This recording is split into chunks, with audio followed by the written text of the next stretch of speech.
So, traditional Jewish, Christian, and Muslim to understand atheist and agnostic as well as many types of You posted something in our Discord recently. Yeah, I try to do that occasionally. And it was the top 15 religions around the world. Yeah, Daoism is close to the top. Yeah, and we've never covered it. No. So. I mean, I think we've referred to it ever so loosely a couple of times. But not like the deep dive. Right. We've talked about Shinto. We've talked about Confucius, I think. Not a full episode. Not a full episode. Okay. Yeah. So it's about time that we got to Daoism. It's about time we got down on Daoism. On today's episode of The Holy Watermelon Podcast.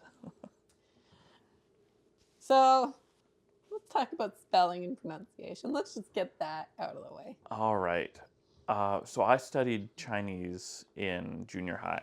I still struggle with some of the sounds that are associated with specific letters in the pinyin format of transliteration. There's another format that was actually really common until pinyin got popular that has caused part of the confusion between what do we call things. Is it Daoism or Taoism is, I think, part of what inspires your question. Yeah, because it's spelled Taoism, but we say Daoism. Many argue that it should not be spelled Taoism. And it should just be spelled Daoism. Yeah. I've seen both spellings, but I've only ever heard the one pronunciation. I think the trick is that it's harder than D, but softer than T. Oh, okay, fair. That in English, we've got those two options. And in Chinese... It's more subtle. Well, okay, Chinese isn't monolithic either. There's loads of variants to Chinese. The great thing about Chinese is that the writing system is universally understood among many, many languages where they'll have completely different words for those symbols. Right. I think it's really interesting. For the majority of Chinese speakers, Mandarin is the language. I think Cantonese is second. Daoism is the approximation of correct pronunciation. All right. Daoism is the indigenous religion in China, so similar to Shintoism in Japan. It's just the native religion. Yeah.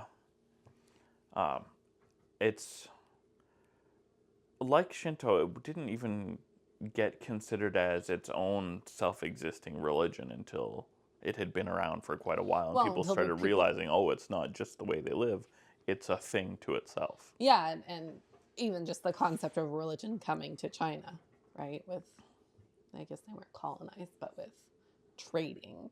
Like, they just thought it was the way of life. It's just how you did things. And people were like, oh, that's a religion, and you should believe in Christianity instead. And then we get this concept of religion in these places. I mean, the appearance of Buddhism helped a little bit with the understanding of the idea of religion, much like it did in Shinto. We talked about it in that episode a bit. But yeah, the way that we've looked at religion in the West is not the way they look at religion in the East. Right. Until fairly recently, when we've given them something so completely alien. But they do have foundational writings. Oh, for sure. Which I don't think Shinto has. At least not sort of not anciently. This isn't quite ancient, but China does have a national canon, a set of classics, the way the Greeks and the Christians have the classics, the same way that the Jewish people created their Tanakh, the national canon. There's 5 Qings, the classics in Chinese literature. And there's 2 that are particularly important that made it into our notes today. So the first one is the Dao-de-jing, the classic way of living. Its authorship, like all religious books, is disputed, and the time of writing is disputed. But it's typically attributed to a sage named Laozi, which means something like venerable elder or old master, and is dated to the 4th century BCE. Yeah, the old writing system would have you say his name is Lao Tsu. Okay, thank you. We have abandoned that, and we're now going with Laozi. All right. Um, Yay, understanding foreign languages better? We try. There's a lot of confusion around who this Lao Tzu is. It's complicated because he existed so long ago. There are different people that are associated with this title of Lao Tzu that are supposed to be the dude responsible for the Dao-de-jing. We don't know for sure. One option is a fella named Li who was an archivist and son of the chief censor, the Ooh. dude responsible for national censorship way back when, before Mao. Before Sharpies were a thing. Oh, for sure, yeah. I mean, black ink is The their OG. whole deal. Yeah. So Li who was this archivist, had access to the philosophical history of the nation, and from that archive produced the Dao-de-jing. Alright. That's one version of the story. Another has this completely other fella named Lao Dan, who was an astrologer in the royal court, who decided there's way too much suffering in this nation. I don't want to be a part of it. So he left to become a hermit. And then on his way out of town, was stopped by a guard who says, I need you to share with me everything you know before you leave. And so he wrote the Dao-de-jing and then left. Oh, interesting. Yeah. So some people expand on that story and say that he was Buddha. I was going to say that sounded a lot like Gautama. Yeah, it Yeah. does sound a little bit like Gautama. Or maybe another version of the story has him being Siddhartha Gautama's first teacher. Thank you. Yeah. There's so many variants.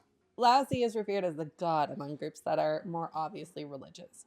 He is seen among the less religious as the great philosopher comfortably sitting beside Confucius. Because China's not concretely got walls up between these religious ideas. If you're not really what we would call in the West traditionally religious, based on framework that is slightly problematic,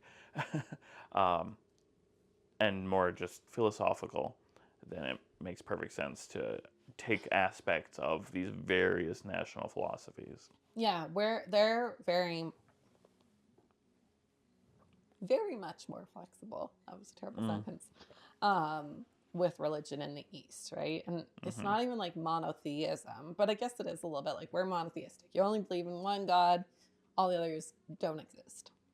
Whereas I guess this would be more henotheism, where you acknowledge accept many that and they all exist, and you take pieces, right? Even in our Shinto episode, we said you're born Shinto and you die Buddhist in Right. Japan because Shintos don't deal with death. So you take the pieces you need throughout your life to do the thing. yeah. Despite allegedly living in between the 6th and 4th century BCE, enough legends have popped up by the end of the 2nd century BCE to completely obscure who this guy was. Yeah, we just don't know. So the Dao-de-jing, like any ancient religious text, has variants. Different groups will have different versions of this classic. Naturally, they complicate things, and some of these are quite significant differences and allow for also significantly different interpretations. One example, and it's really quite elementary, is the Dao-de-jing is broken up into two parts. And one of the reasonably popular variants just swaps which one is first. Because when it was written on little strips of bamboo, and that are collected in bundles. It sounds like things can go wrong. Yeah. And so one transcription onto silk sheets to make it a sensible book by modern standards just starts with one instead of the other. That difference of order feels like a difference of what's the word I'm looking for? Importance. Okay. That you would prioritize one thing over the other. I was going to say maybe a causation, like literally which came first, the chicken or the egg. And in one version you're putting the egg first, and the other you're putting the chicken first. It's a fair question. And I think there's a few situations in there that it could definitely have that sort of issue.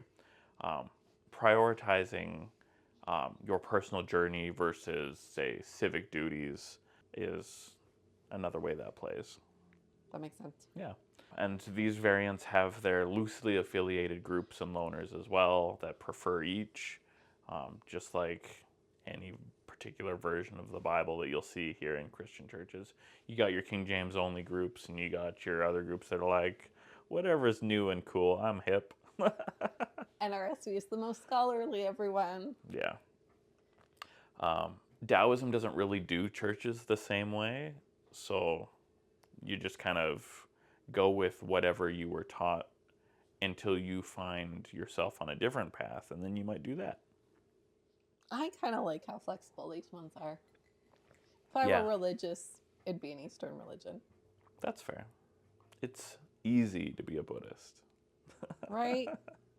The Taoism, I think, is really fascinating. We'll see more of what has captured my imagination as we go on.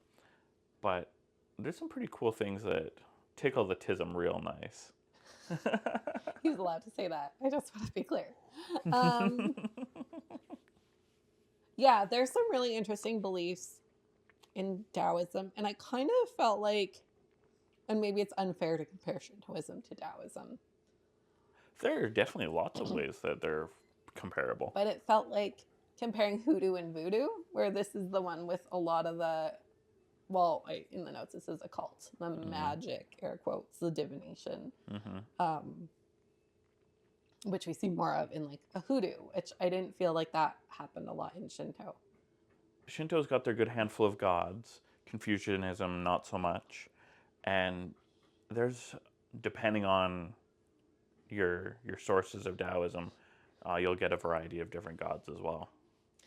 Another interesting part of Taoism, and we're going to dive into all these things, is that it's really permeated cultures around the world, and I guess that makes a lot of sense with China being a superpower. But China wasn't always a superpower. I mean, everybody wants to have a Chinatown.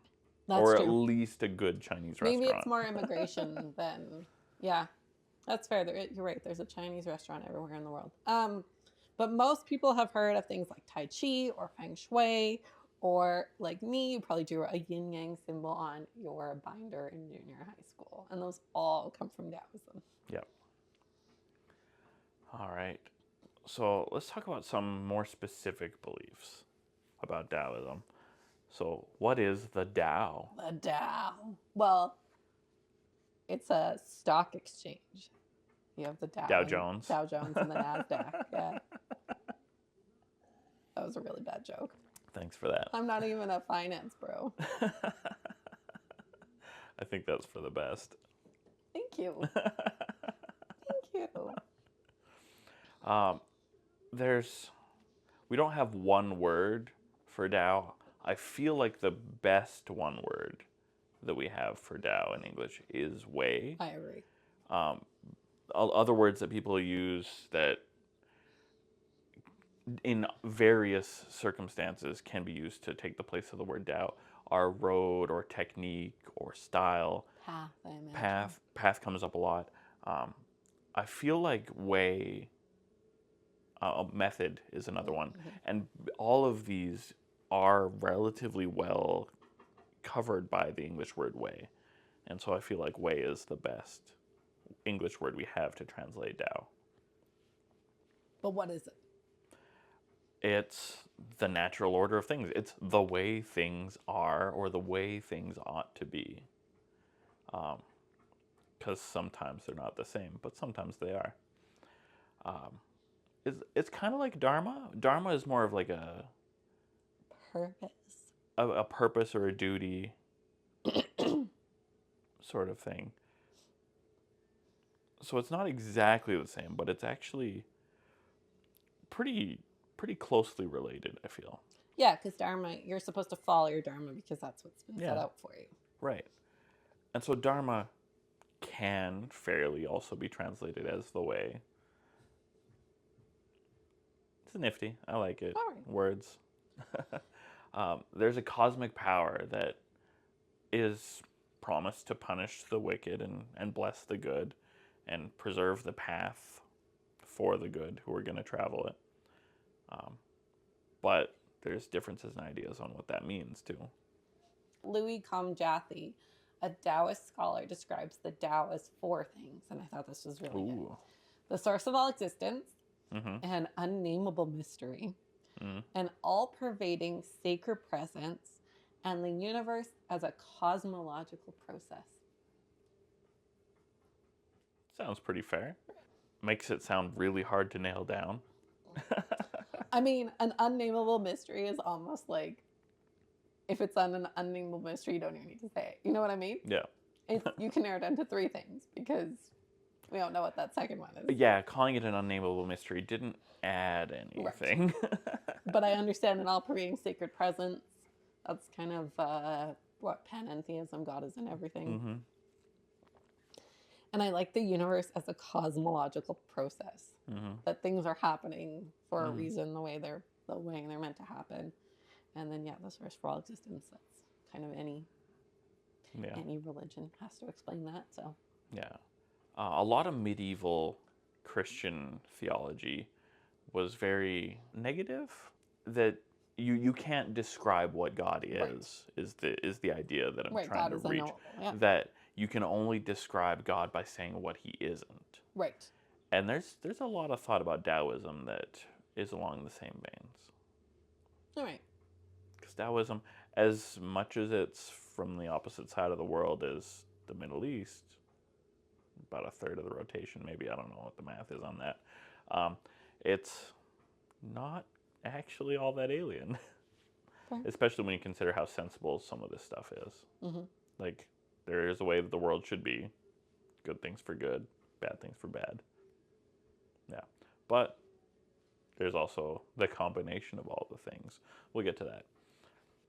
Tai Chi is the supreme ultimate. Almost ineffable on its own anyway. King of Kings. It's also symbolized by the yin yang, as we're used to calling it here. Yin and yang are the two facets of everything: good and bad, light and dark, male and female, active and passive. Very important because it's everything in the universe. It's the foundational principle that everything exists on, that everything's made up of, at its base, energies, that is Tai Chi. positive and negative. Yeah. So with everything being connected, every treatment must be holistic, which is, I think, something that's missing from most Western medical practice, is that we just wait for you to get sick and then treat what we're able to detect instead of actively preventing illness. Or I threw out my back making the bed a few years ago. I don't know if you remember this. Last year. It's a bad time. Yeah, it was really, you go and you floof up the sheet, and I was like right up at the top, and I was like, uh-oh. Uh-huh. And I immediately regretted it. And so I went to physio, and physio therapists are only allowed to treat one body part at a time. At least for like their hourly rate. Like if you want them to treat two body parts, you're paying twice as much. And so that sucks. So I threw out my back, but it's like, but my hips are tight and my quads are tight. And like I sit at a desk all day, but they're like, no, we can only do your lower back. And I'm like, but it's probably not like, it's all connected. That was the symptom of something else that's going on. Yeah. Anyway. I don't know, that feels offensive. That you can only treat one thing at a time. Oh well. So this concept of yin and yang, or yin and yang, describes how opposite forces come together to complement or create, or sometimes in imbalance, cause harm. And there's loads of ways these get studied throughout history that we'll get to a little bit later on too. Nifty stuff. That everything exists in some sort of balance or imbalance between these forces. So Preston listed a bunch of pairs, but one is yin and one is yang. Right. So yin is the passive, dark feminine, water, death, cold. Mm-hmm. And yang is active, so light, masculine, fire, life, and heat would be pairing off. So you're the yang to my yin. Yay. That's why this podcast is so successful. Right. So if you're like me and sometimes forget which one is light and which one is dark between yin and yang, Just remember we live in a patriarchal society. I don't think that helps. Really? Because the death and feminine and dark and cold doesn't sound very positive. Right, but how do you remember that that's yin rather than yang? Oh, yeah. The way I remember which one is yin and which one is yang is that it's in the yin yang. We always say yin first, and in the creation myth, almost everywhere, everything started dark, and then there was light. That's how I remember. All right, that's way better than me hopping on a soapbox for no reason. Tell me about the qi. I will tell you about the qi because, and well, we don't even have it in here. I had acupuncture like 2 weeks ago. Oh yeah. Which is qi. I feel like I was talking to somebody about acupuncture recently. We talked about it in our last episode. Right, that I didn't want a blind dude giving me acupuncture. Right. Yes, that's the conversation I'm thinking of. Yeah, so I will talk about this. Qi, spelled Qi. It translates to vital energy and is believed to be a vital life force like blood and air. And acupuncture deals with both blood and qi and its movement through the body. It definitely has an effect on blood movement through the body when you're poking holes in the body. That's exactly what it's for. Yeah. Is that your blood comes, yeah. I don't know. Your blood comes out. It doesn't come out, but it goes to the source of the puncture. I mean, you get enough little holes in you, you're going to bleed at least a little bit. I'm sure you bleed a little bit. I was all on my back, so I didn't You didn't get to look? No, but one time I had it done to my ankle, and I did bleed a little bit. Yeah. It's fine. Early Daoists developed ways to control qi both within and outside the body. Think of it kind of like the force. Sure. Alchemists and philosophers have tried from time immemorable to achieve control over qi to achieve immortality. I definitely felt better after my acupuncture. Good. So I am reminded of a time where I was talking to not a Chinese man, but a Hispanic fella when I was living in New Jersey. And he was telling me about his experience with the qi as a real force that he could feel. And preface this with, this dude definitely grew up watching Dragon Ball Z. I promise you that for sure. I can picture it now. Super cool guy. We hung out a lot. But he told me about this one time that he went to, I think it can't have been Tai Chi. I don't remember what class he was going to. But he told me afterwards that he was taught how to create a ball of energy in his hands. Not one that you could see, but one that you could just feel as you were doing the work. And then somebody threw one at him, and it knocked him over. And this doesn't fit into my framework for reality. I don't know how this is possible. Maybe I have more to learn. But it was really nifty, and it comes to mind in this conversation. I think you and I need to have a bonus episode and just like have a conversation on the weird things people do because of what they believe. Uh-huh. I just want to have that conversation with you. That's our whole series. No, We've been I know, at this but for like 4 years. I know, but we just never have like a no script. Like, let's just talk about it. Okay. Maybe we should make that a full episode instead of a bonus episode because I've been ruminating on some stuff. Yeah. Okay. I will say there was one point during my acupuncture, and so to be clear, I had a massage before. Mm-hmm. And I was super relaxed. So you know how like you feel like you're falling when you're falling asleep? Sometimes you have that moment where you're feeling. Anyway. Did you jerk while you were getting stabbed? Well, I was lying there. She had put all the needles in me, and I was just lying there.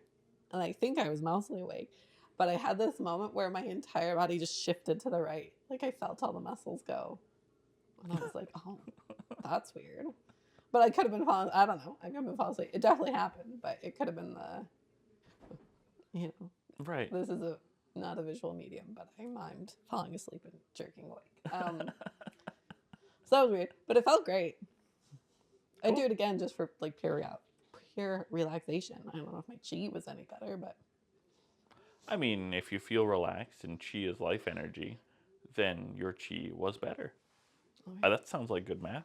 Yeah. Another really important element of chi is that since it's basically a life force sort of thing in one way of looking at it, is you've got alchemists and philosophers who have historically tried to control chi to achieve immortality, which I think is really nifty. Mhm.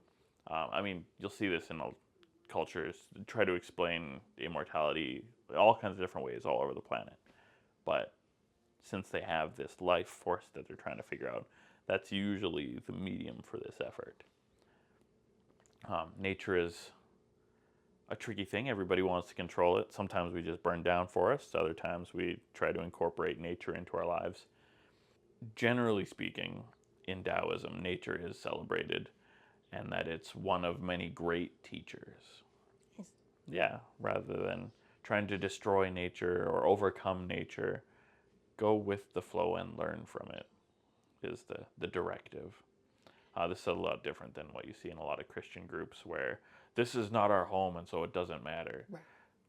Global climate change isn't something we need to worry about because this isn't our home and we're not sticking around. Oh man, I saw the worst reel the other day. As per, we need to have a separate chat. Mm-hmm. I felt so bad, and it was a gay man. He was on. Oh, it was a podcast clip on Yeah. Instagram. He was saying that he's choosing to be celibate because being gay is apparently frowned upon in the Bible, and so he was like, "I'm gonna forsake marriage in this life because I know there's a marriage for me with Jesus in the next life." I was like, "That's so sad." You don't know what's coming next. Also, Even the most confident person can't know what's coming next. right? Well, what if Jesus isn't into you? Jesus loves everyone. Right. Jesus loves But me. does Jesus want to get married to everybody? I mean, I don't think Bold assumptions are being made. we have those conjugal relationships in heaven. It depends on who you're talking to about heaven. That's true. Anyway, so that I digress. My last point on Qi is that as much as they had that weird moment on the acupuncture table, Qi is not supported by the scientific community. There's no scientific proof. Yeah. The same for spirits, ghosts, demons. Unfortunately, we've got no scientific backup for them. Yeah. What about another type of Qi, Preston? Like Tai Chi. So it's an internal martial art. Real slow. That line just popped into my head that I don't remember if it was Bruce Lee that they were talking about or somebody else, but person in question makes Kung Fu look like Tai Chi. It just moves so fast because Tai Chi is so slow. It's about body control ultimately. That you can control your chi, control your whole body, and be able to do it so well that you can move incredibly slowly, but smoothly Like Drax. and precisely. Not so slow that you're invisible. Oh, okay. That's dangerous when you're doing it in the middle of the mall. Right. So as Preston mentioned, Tai Chi develops Qi in the body. So some people believe that Tai Chi comes from Zhang Zanfeng, a Taoist monk in the 12th century CE, so fairly recent history, less than 1,000 years ago. In most settings, watching somebody else perform Tai Chi is just weird. Yep. And if you've ever seen Tai Chi practiced at the park or in a mall, you'll know that it's slow moving, as we mentioned. And this is the idea that you use softness to overcome hardness. It's a pretty important element. It's a lot less weird when you watch a whole class of people doing it. Watching you do it on the couch right here while sitting. I'm also not really doing it. I'm just moving my arms slowly. I know there's like specific. There are specific motions and specific postures, but I don't know them all. As far as I know, you're doing Tai Chi. Thank you. And that softness to overcome hardness is the yin and yang. Yeah.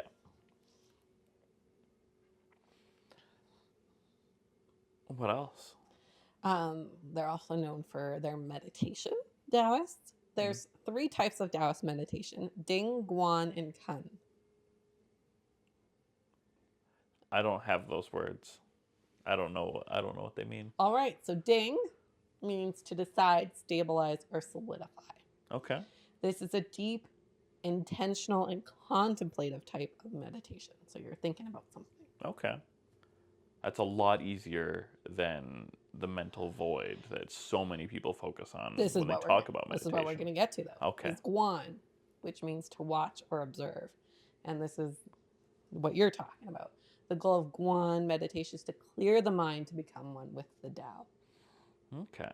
So it's watch or observe, but it's more like... So it's perfectly fine for me to be watching stuff. Like, don't worry about thinking about stuff. Yeah, you're just observing. You're just taking it in. Allow the thoughts to move. Yeah. Don't actually think. Yeah. Okay. Yeah.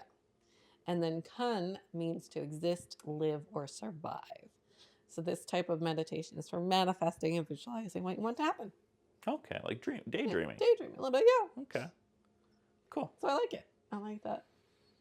You don't always have to do the second one. Right. You've got options. And they each have pretty reasonable value.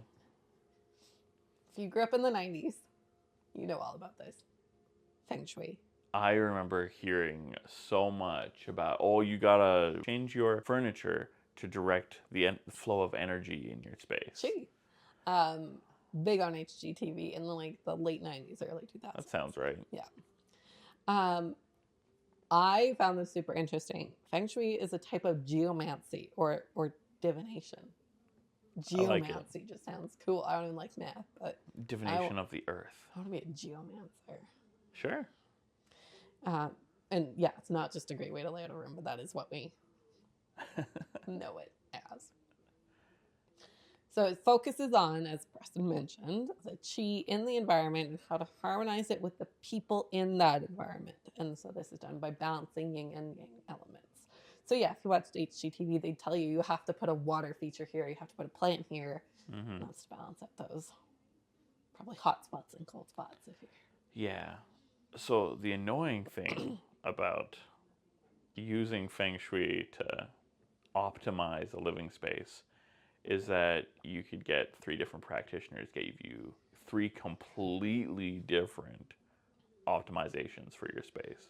Yes. And we've, like many things as Westerners, bastardized it. Sure. We joke about HGTV in the 90s and early 2000s, and it became a sort of fun interior design trend. But historically, it was used to choose the direction of buildings, tombs, and other spiritually significant structures, and choose the direction as in which way should they face. Mm-hmm. Which, if you're in a Western city, you don't get to pick which way your house faces. Nope. City planning takes care of that. Yeah, so we've really... Unless you're on a corner lot. Sometimes if you're on a corner lot, you can choose which of the 2 faces will be the face. I guess so. But it's still only, and I guess I'm oversimplifying, if you're on a grid system, still only north, south, east, or west. Like, you don't get to rotate your house. Right. You need a southeast facing house. You don't get to do that. Yeah.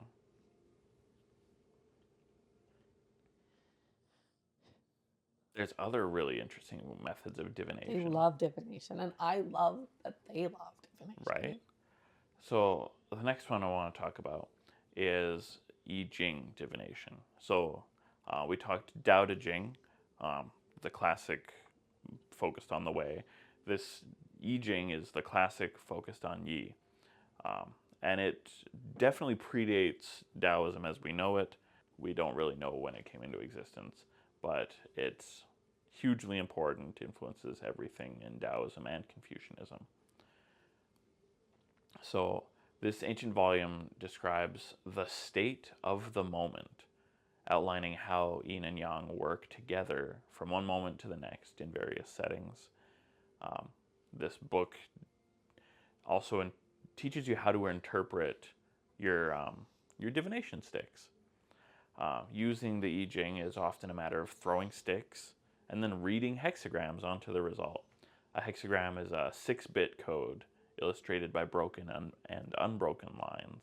So 6 bits gives you 64 possible figures in the binary. Yeah. And so lines either broken or unbroken. It's a nifty looking chart. Tickles the tism real nice.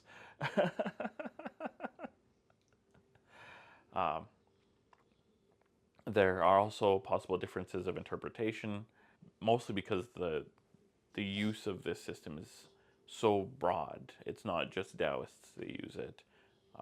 It's all over the place. Nifty. If you look at the Korean flag, it's got the yin and yang and 4 trigrams. There's only 8 possible trigrams because that's how binary works. But you stack up trigrams to get hexagrams. Okay. Math stuff. The math nerds will love this. Okay, that's good. I'm just gonna throw this out there because I think it's incredibly relevant. I just finished rereading his Dark Materials. Did you ever read those series? That's the Golden Compass? Golden Compass, Yeah. Amber Spyglass. Anyway, one of the ladies in the books is a fan of the Yi Jing. Okay. But it's also where they're trying to kill the Catholic God. So if you like religion, great book, great series of books from the 90s. Sure. It had one movie with Nicole Kidman in it and Daniel Craig, and then it went nowhere. The TV series on Amazon, I've read mixed reviews. I've seen about the first season and a half. Very true to the books, though. Okay. So if you like the books, I think the series is quite good. Some people said it's boring, but if you very true to the books. Okay. With a modern update, like they have smartphones. Sure. So they didn't. Why not? It takes place in the 90s, but they've. But other than that, very true to the books. Quite good. Cool. It's good to update little things like that. Yeah. So, another important thing that I think is more important than anything else I've said about Yi Jing Wow. is that it has affected literally everybody's life on this planet. How, Preston? Is it because of the books? Yeah, no. So the binary code that is the foundation of Yi Jing is the basis of modern computing. That if you are within the sound of my voice, Yi Jing has affected you profoundly. Wow. Isn't that wild? That is wild. And yet, we almost never give any credit to the Chinese for computing other than making cheap computers. Yeah, I mean, I joked a little bit about his Dark Materials, but like that was the only time I've ever heard of it. And this was the only opportunity I've had to dive into Yi Jing. So I'm glad we can put it on a pedestal today. Right. There's another thing, and this is taken up maybe more of my brain than it should have for really quite a while. All right, well, let's get it out of your brain. Wuxing is a system built to describe cosmic and earthly cycles. Yeah. Is this why you asked when I was born? It is. Okay. All right. We'll get to that. All right. Because I know when your birthday is, but I did ask for a more specific detail than that. But that's okay. We'll get to it. So everything from medicines to politics to the movement of the planets in the sky and the moon and the sun, everything gets connected to Wuxing. Chinese horoscopes are a lot more nuanced than most people expect, certainly more than we'll see in most Western, more than most folks will see in Western systems. You mean more than what I see on the Chinese food menu on the border? Yeah. Okay. In fact, what you see at the Chinese restaurant on your placemat is actually a little misleading. Okay. Yeah. We'll get to that. So there are 12 earthly branches in this system.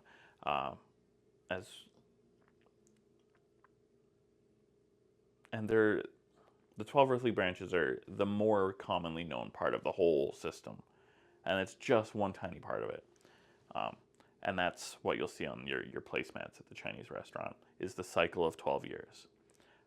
And the cycle is mouse, buffalo, tiger, hare, dragon, snake, horse, goat, monkey, chicken, dog, and pig.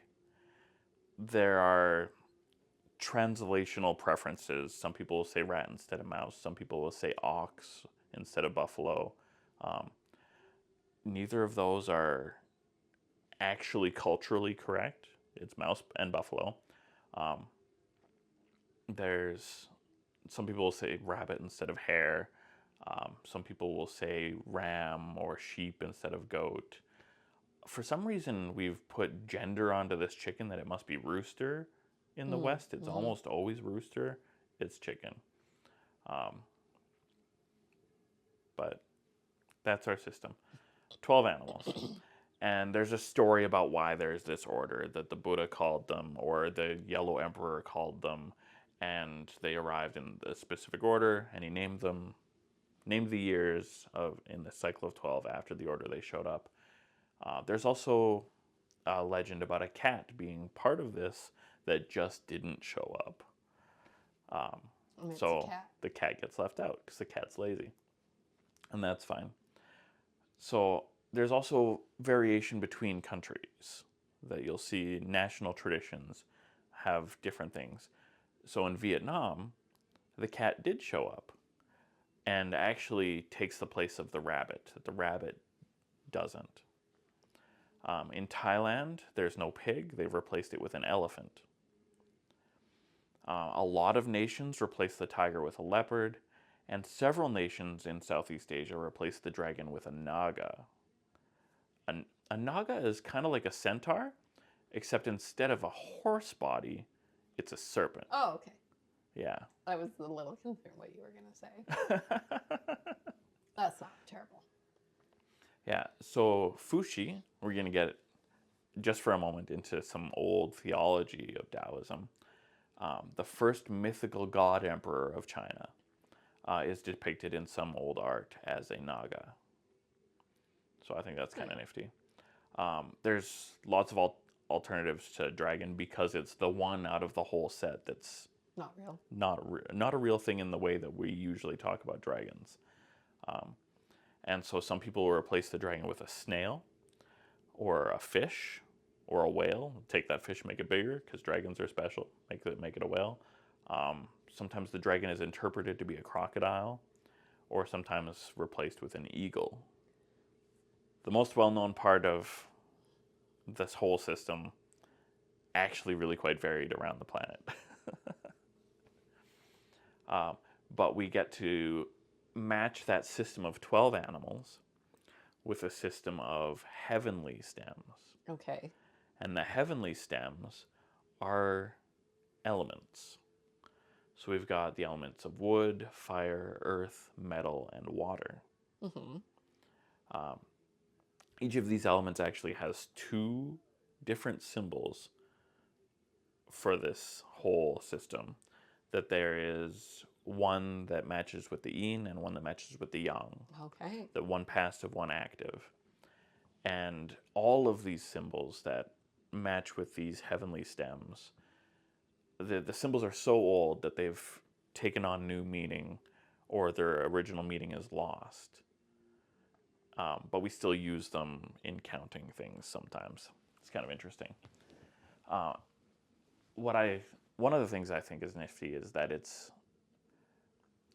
there's a reason it's different from the classical elements that we see in systems closer to home. Instead of having earth, water, wind, and fire, that are the things that things are made out of.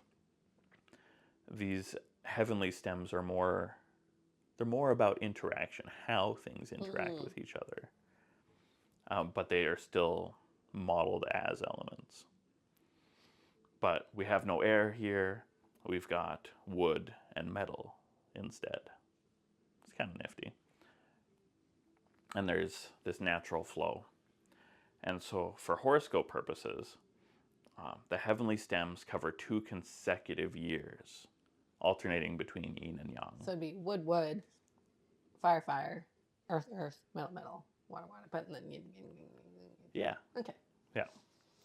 That's going to be horrible on the transcript. Yin, yang, yin, yang, yin, yang, yin, yang. Not yin, yin, yin, yin, yang, yin, yang. Thanks for clarifying. Yeah. It's for my own sake. Yeah. So these 2 cycles of 10 years and 12 years give us a cycle of 60 years. The math sounds like, oh, Preston, the math should be 120. But actually, halfway through that cycle of 120, you hit the point where you are repeating yourself already.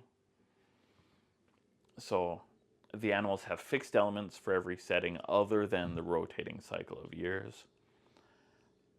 And so while the snake would normally have a fire element, because I'm a snake, I am an earth snake rather than a fire snake for the year portion of the chart. Okay. You look like an earth snake. I can see it. I'm a dirty snake. In the same way that Western astrologers usually fail to account for Ophiuchus, we've brought this up a lot, the placemats in Chinese restaurants all over the continent misled my family to think that both of my younger brothers were goats when one of them is actually a horse. Did you call him and let him know? I'm sure I've told him he's a horse. Am I still a horse? You are still a horse. Okay. So the trick is that all of these very simplified charts that just list years always fail, or almost always fail, to note that the new year is usually in the last week of January or the first half of February. It varies a little bit because it's a lunar calendar. I'm such a shit disturber with Ophiuchus now. Whenever I Good. see anything that's zodiac, I'm like, what about Ophiuchus? I wish I was an Ophiuchus so I could be like, they don't have mine. They Right. never have mine. Right, But I'm not. But I guess like in some settings I could lie. In some settings people do know my birthday. right, But I was at a jewelry store and I was like, there was necklaces. I was like, it's missing Ophiuchus. And I was right. like, what are When you they've got the talking full about? set of 12. Yeah, and I was like, what are you talking about? And I was like, well, the sky's changed. There's 13 zodiac signs, and you don't have Ophiuchus. Mm-hmm. And it's always the people who are really into astrology that are the most shocked. Right. Anyway. The full astrological system also takes into account the month and the hour of your birth. Some systems also account for the country of your birth based on the year that it was founded. The country was founded. Yeah. Okay. And some systems also account for the day of your birth using the same sexagenary cycle, that 60 thing. Right. So the phases of the moon are also significant, adding a smaller cycle within the previous two. So have you figured this out for me? I have. Oh, I'm so excited. So we'll get to that. Okay, I want to look. So while the system has long been established by imperial decree and is agreeably immovable, there is actually still a fair bit of interpretation in play when it comes to interpreting the system. Another thing I think is really interesting, I remember in the year 2000, everyone talked about how it was the year of the golden dragon. Half true. So the symbol for metal can be read as gold. So in the most simple way, a metal year is always a gold year. But dragon is always an active agent, suggesting an active, useful iron rather than a Oh. passive, ornamental gold. Okay. Yeah, so you've got active and passive wood, active and passive water. You've got rivers versus ponds or oceans. Whatever feels more active or more passive, that's the way. And so passive metal is usually depicted as gold. The active metal, not as often. Right, because it's a working metal. Right. Gold's not a working metal. Yeah, so you'll very often see people describe the active metals as iron or steel or something that feels like you can make a tool that would Or used be tool. useful. Yeah. Yeah. And so you'll never really get a golden dragon in that way because dragon is always active. You're a lot more likely to get yourself an iron dragon. All right. Well, Yeah. explain yourself to me and what it all means. All right. And then we'll tell it. Do mine, do mine. I shouldn't scroll up to yours yet. All right.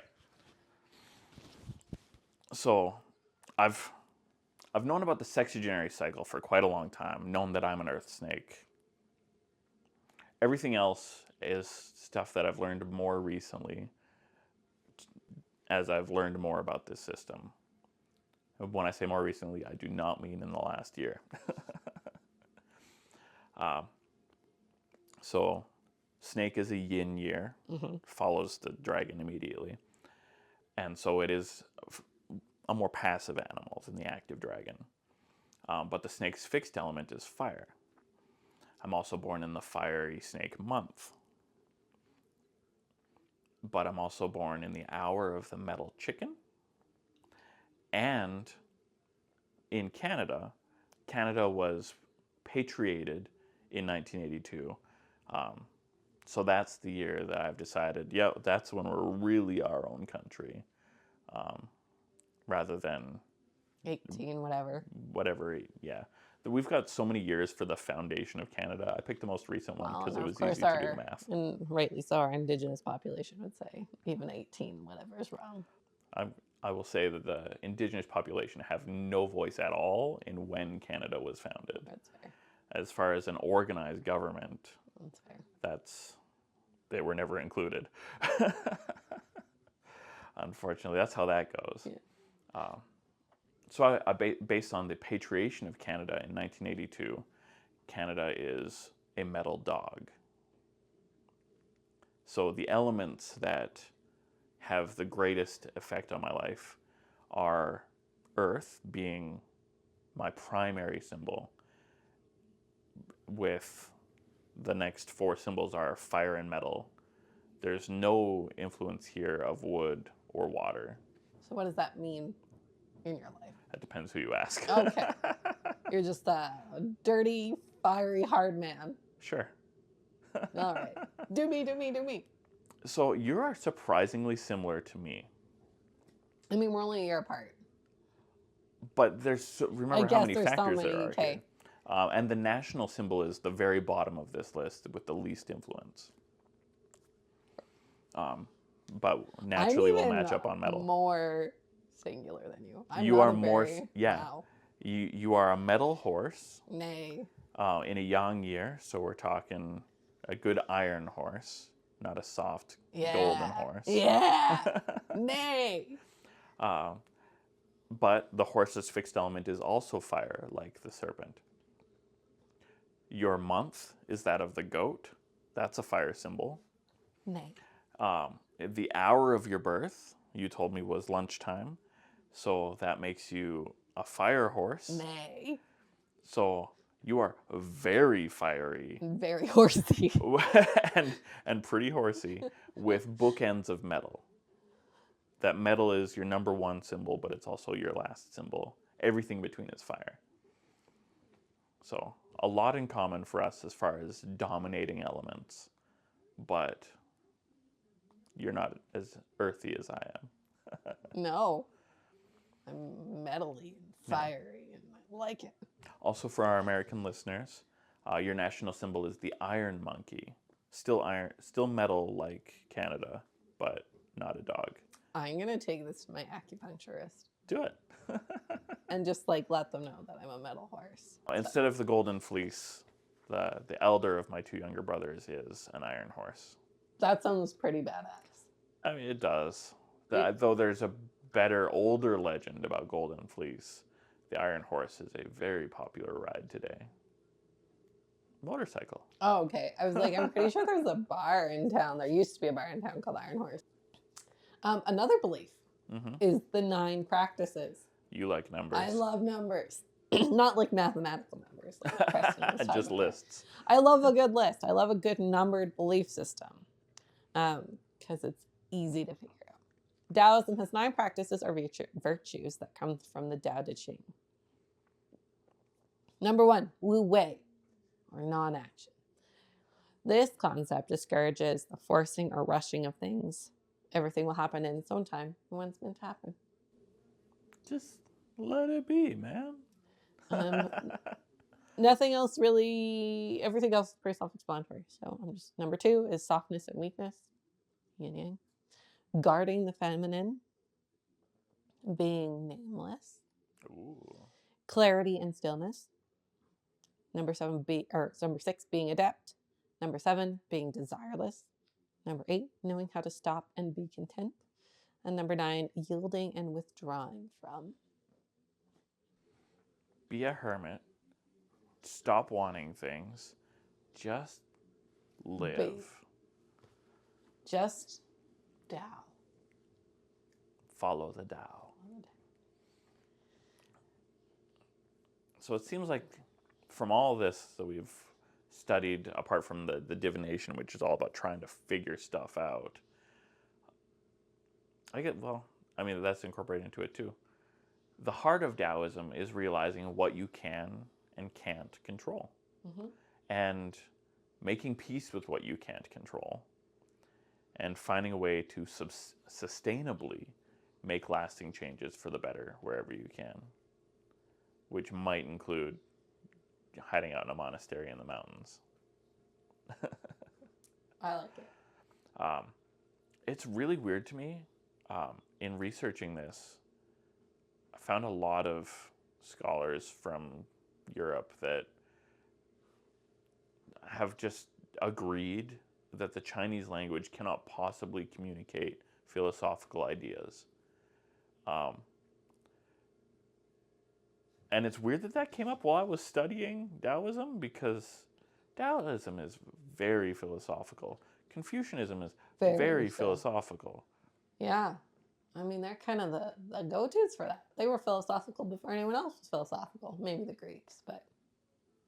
I mean, I feel like everywhere, when people have had enough peace to sit down and think about things long enough, they got philosophical. Fair. And while Chinese language is certainly structured very differently from what we're used to in Europe and America, it's very clearly got evidence of producing philosophical thought. I enjoyed this one. Right? There's so much cool stuff in here. Yeah, there really is. I like their divination practices. Right? I'm not gonna lie. Just throw sticks. So Redecorate a room. Right? The Yi Jing makes way more sense to me than throwing bones or trying to read guts that you pull out of a dead animal. Tea leaves. Yeah, all of that makes no sense. At least the Yi Jing is, all right, here's a set of sticks that are now, they've fallen in an order that I can read and try to figure out what it is based on a book that somebody has given me on to how to read this set of sticks.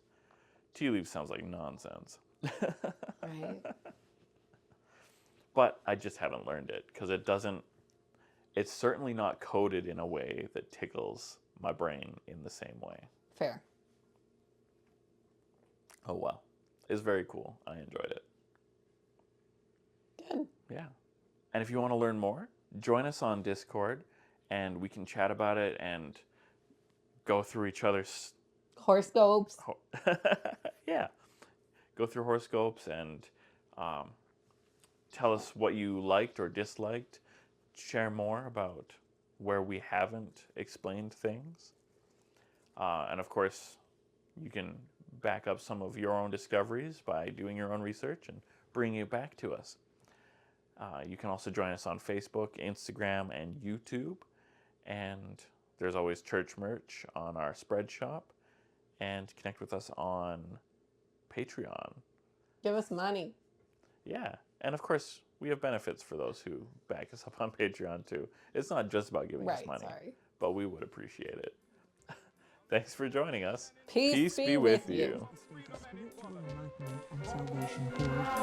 By the late Middle Ages, the Christian prophecy had fulfilled itself.